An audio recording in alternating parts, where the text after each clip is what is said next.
Bom dia, a graça e a paz do Senhor Jesus a todos.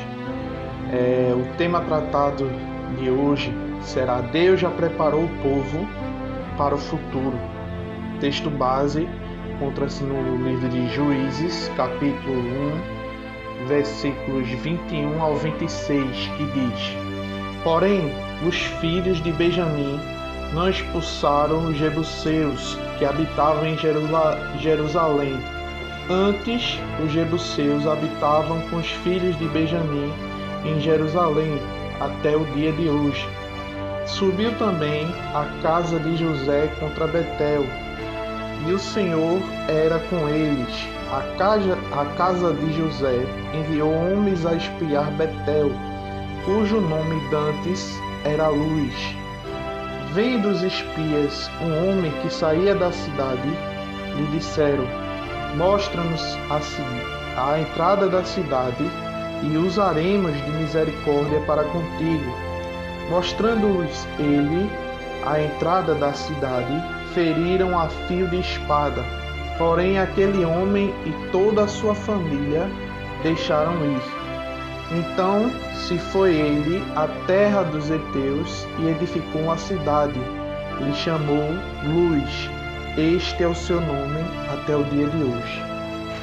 Amados, no versículo 22, quando é mencionado a casa de José, refere-se a Efraim e Manassés, conforme o livro de Gênesis 48, 5 e 6 e Deuteronômio 33, 17, ao qual são os filhos de José que dividiram a herança do seu pai.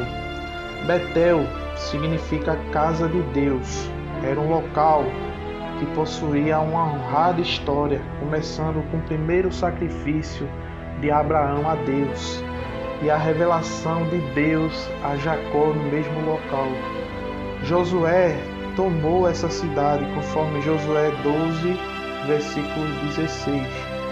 Talvez como parte da conquista da cidade de Ai, é que José toma essa cidade, conforme Josué 8,17. Nós vemos aqui uma vitória da casa de José. Porém, se eles tivessem obedecido à ordem de Deus, sobre o que Deus tinha falado sobre o futuro, eles não teriam sofrido derrotas posteriores.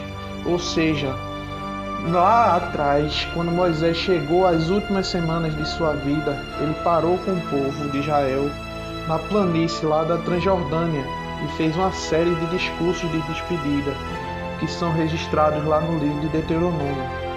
Ele procurou preparar o povo para o seu futuro.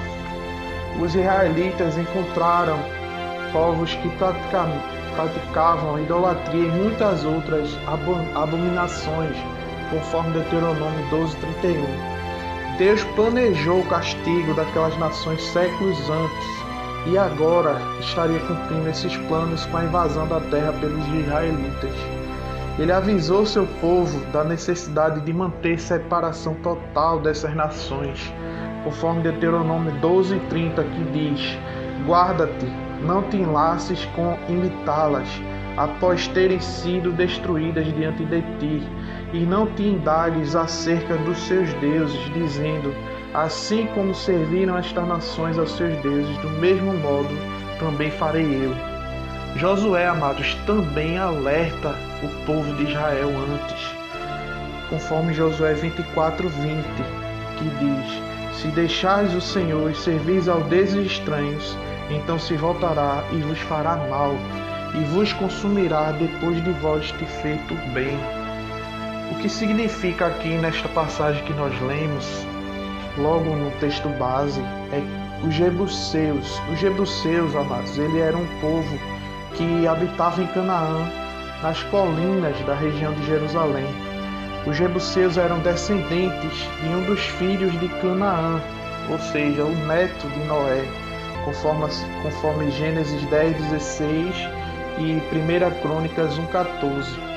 Eles habitavam a cidade que, num período posterior, acabou sendo conquistada pelos israelitas e se tornou a cidade de Jerusalém.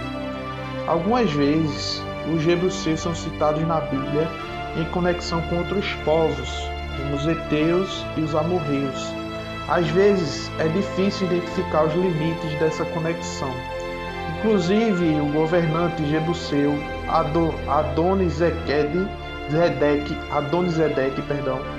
foi classificado na Bíblia como um dos 5 reis amorreus que formavam a liga dos israelitas sob a liderança de Josué.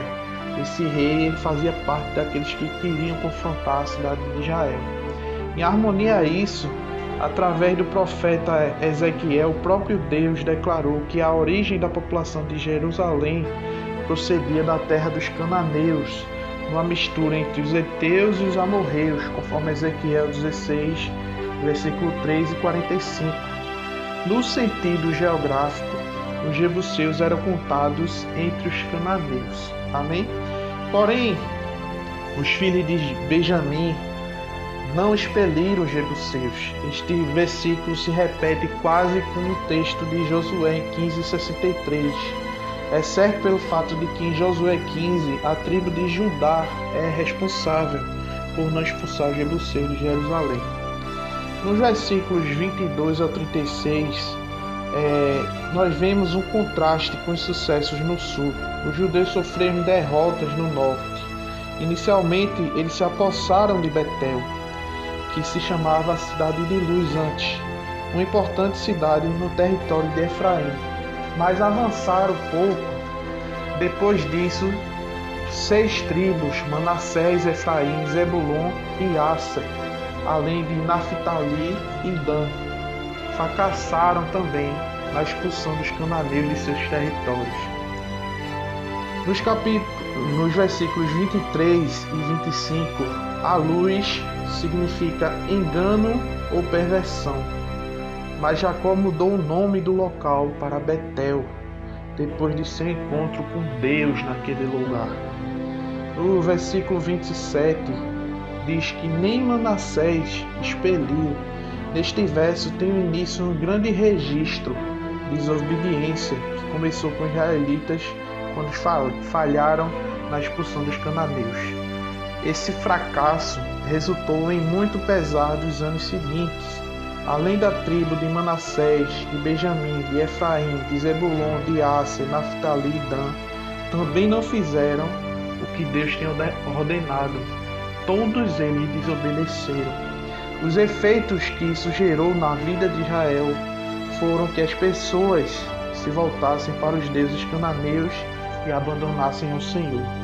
Além disso, quiseram os cananeus habitar na mesma terra e eles confiaram seus próprios recursos, ou seja, estavam dando recursos aos seus inimigos, a fim de intimidar também, eles estavam intimidando os israelitas. Contudo, todas as dificuldades poderiam ter sido afastadas caso os filhos de Israel tivessem exercitado sua fé de forma completa, se eles tivessem ouvido o que Deus disse através de Moisés, o que Deus disse através de Josué também.